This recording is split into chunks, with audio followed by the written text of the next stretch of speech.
말씀 보겠습니다. 오늘 우리에게 주시는 하나님의 말씀은 시편 20편 1절에서부터 9절까지 말씀. 구약성경 815쪽에 있습니다.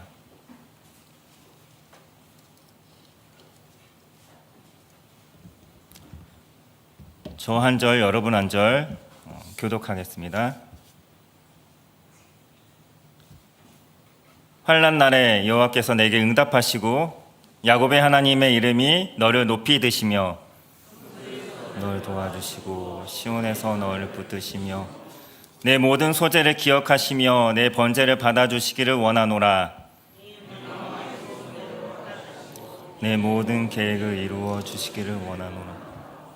우리가 너의 승리로 말미암아 계가를 부르며 우리 하나님의 이름으로 우리의 깃발을 세우리니 여호와께서 내 모든 기도를 이루어 주시기를 원하노라.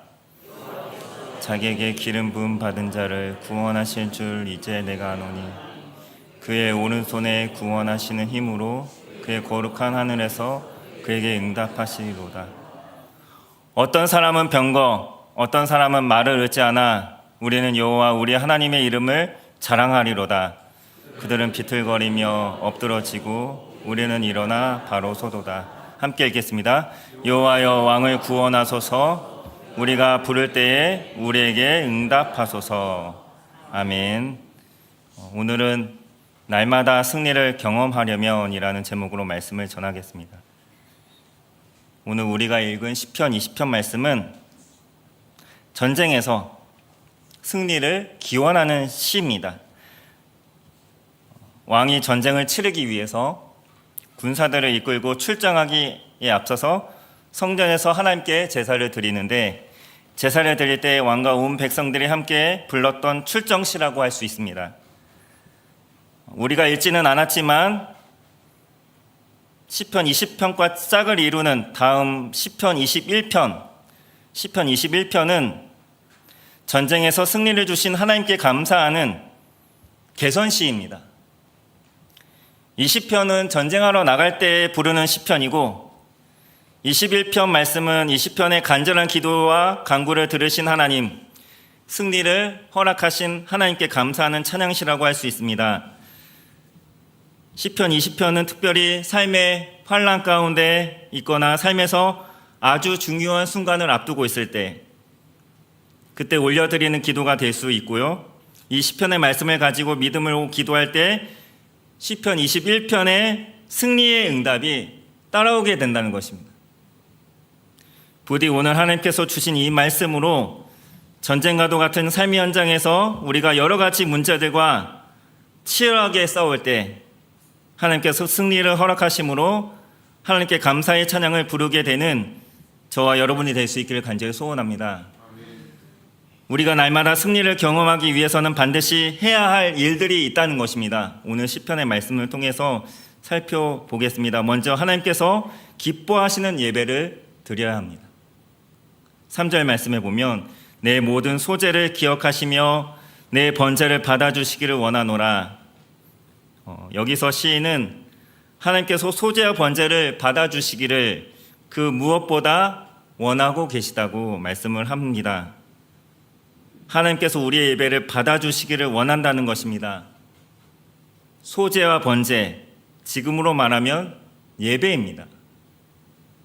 환난 가운데 우리가 건짐을 받고 전쟁 가운데 우리가 승리하는 것보다 더 바라고 원해야 하는 것이 하나님께서 우리의 예배를 받아주시는 것이 되어야 한다는 것입니다.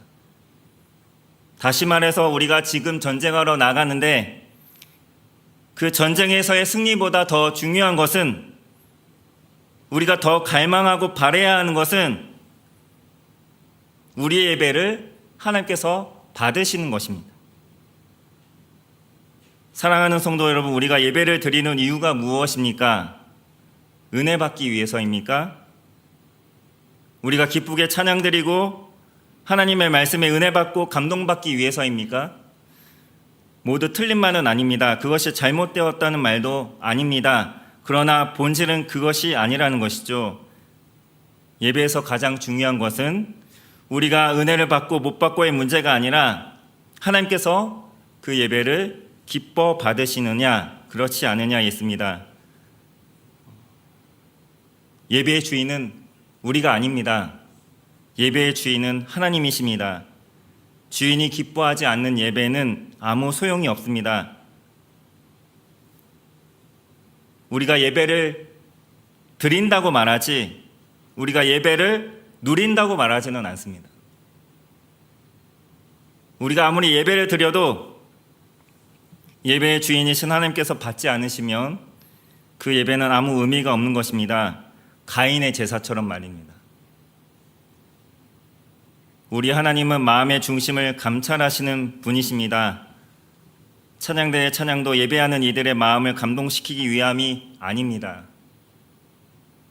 설령 찬양을 부르는 사람의 음정과 박자가 맞지 않을지라도 정말로 진심을 다해 하나님을 찬양하는 마음이라면 혹 다른 사람들은 그 찬양을 듣고 불편함을 때로 느끼고 은혜를 받지 못할지라도 하나님은 그 찬양을 기뻐 받으시는 것입니다.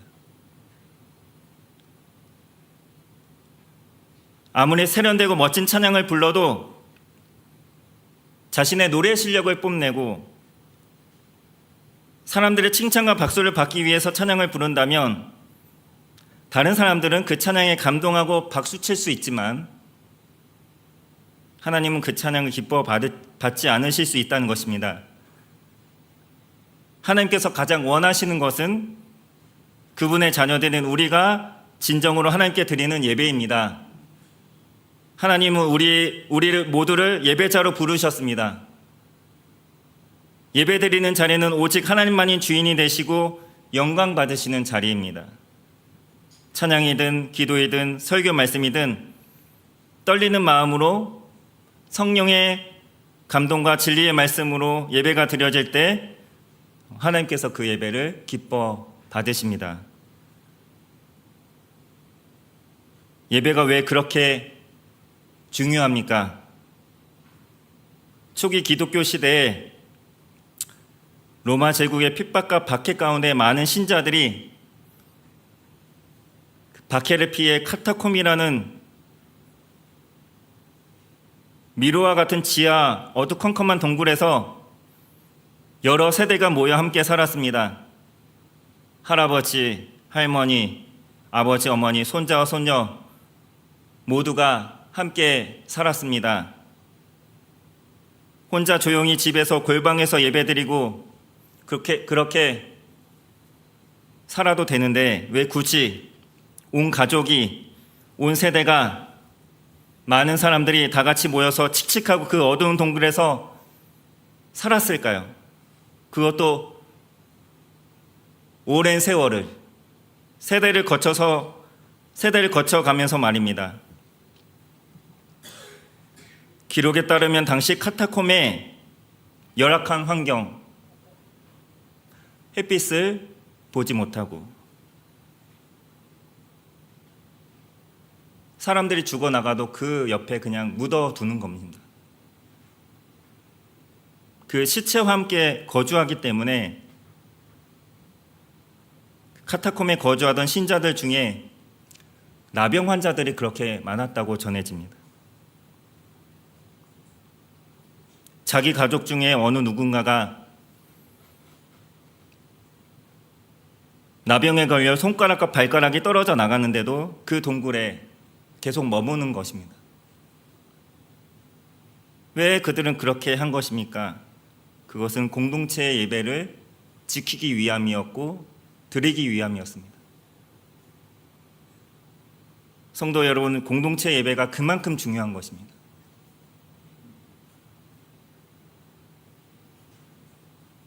첫 번째 성령 강림이 언제 일어났습니까? 마가의 다락방에 120명의 믿음의 무리들이 함께 뜨겁게 기도할 때 일어났다는 사실을 잊지 마시기 바랍니다. 공동체 예배가 회복되어야 합니다. 그것이 우선이고 그 다음에 골방에서의 개인의 경건과 기도의 생활도 회복이 되어져야 한다는 것이죠. 그리고 승리를 경험하기 위해 두 번째로 요청되는 것은 하나님의 이름에 합당한 기도입니다. 4절 말씀에 보면 내 마음의 소원대로 허락하시고 내 모든 계획을 이루어 주시기를 원하노라. 마음의 소원과 계획, 여기서 계획이란 말, 군사적 전략을 뜻하는 에차라는 히브리어 단어를 쓰고 있습니다. 우리의 소원을 궁극적으로 성취하기 위한 세심한 전략까지 하나님께서 세워주시고 이루어주시길 원하시는 것입니다. 소원과 계획, 우리가 흔히 말하는 기도 제목과 같은 것이죠. 그런 우리의 기도 제목에는 하나의 전제가 있는데 5절 말씀입니다. 우리 하나님의 이름으로 우리의 깃발을 세우리니 여호와께서 내 모든 기도를 이루어 주시기를 원하노라. 우리의 기도의 내용은, 우리의 소원과 계획은 하나님의 이름에 합당해야 한다는 것입니다. 그 거룩하신 이름, 선하신 이름에 합당해야 한다는 것입니다. 예를 들어 우리의 기도가 어떤 선량한 사람을 괴롭히고 못살게 구는 것을 목적으로 하여 기도하는 것이라면 그것 자체가 기도가 될 수 없다는 것입니다. 다른 사람들이 잘못되기를 기도한다는 것, 그것이 하나님의 이름에 결코 합당하지 않는 거가 된다는 것이죠. 하나님께 올려드리는 그 소원과 계획은, 우리의 소원과 계획은 궁극적으로 하나님의 이름이 쓰여진 승리의 깃발을 높이 들어 올리기 위함이지, 그 승리의 깃발에 나의 이름을 쓰기 위해 기도하는 것이 아니라는 것입니다. 세 번째로 승리를 위해 반드시 요청되는 것은 구원과 승리에 대한 강한 확신입니다.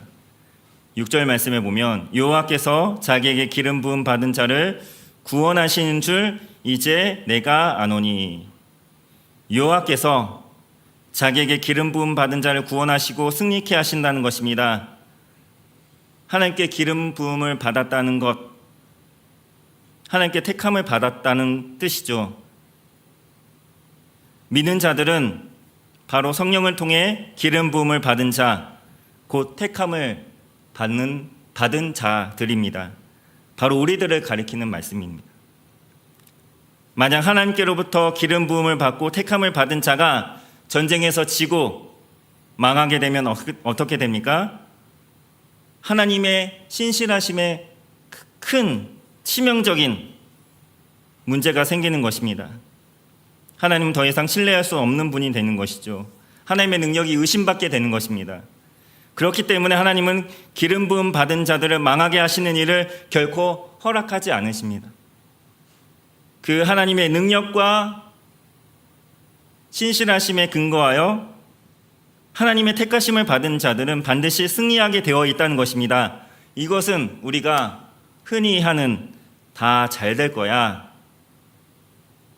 잘 될 거야 라는 막연한 기대와 바람이나 믿음이 아니라 너무나도 당연한 사실이고 당연한 귀결입니다. 이러한 확신은 또한 아주 구체적인 실천을 요구하는데요.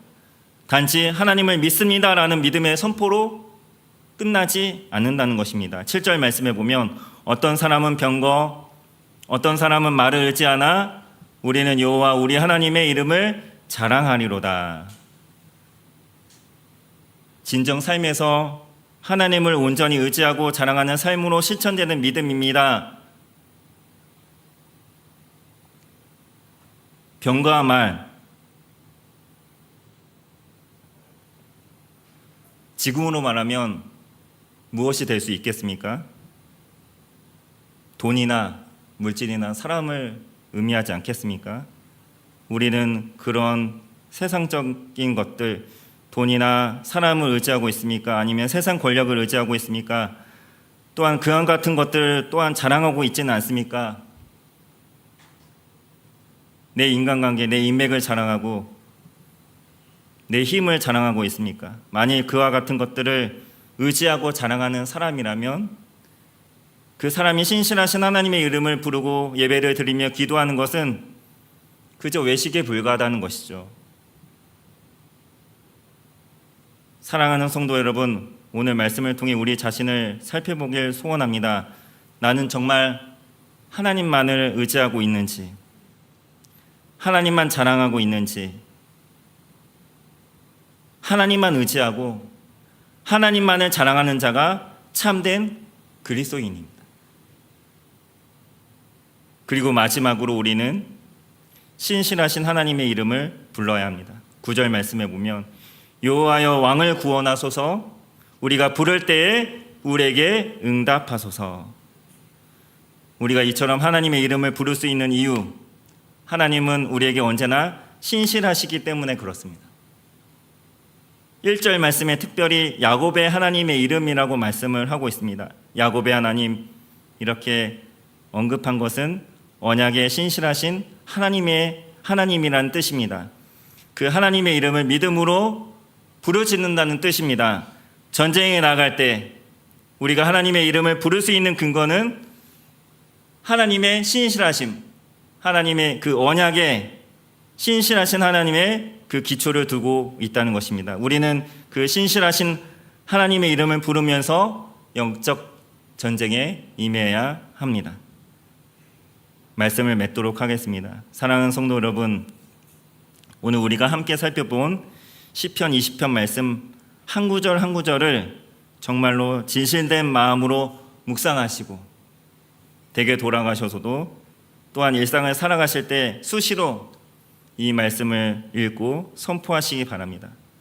그렇게 하루를 시작하신다면 이 말씀이 우리의 기도가 되어 환난과 문제가 수없이 많은 우리의 삶 가운데 하나님께서 주시는 승리와 기쁨을 경험하게 될 줄 믿습니다.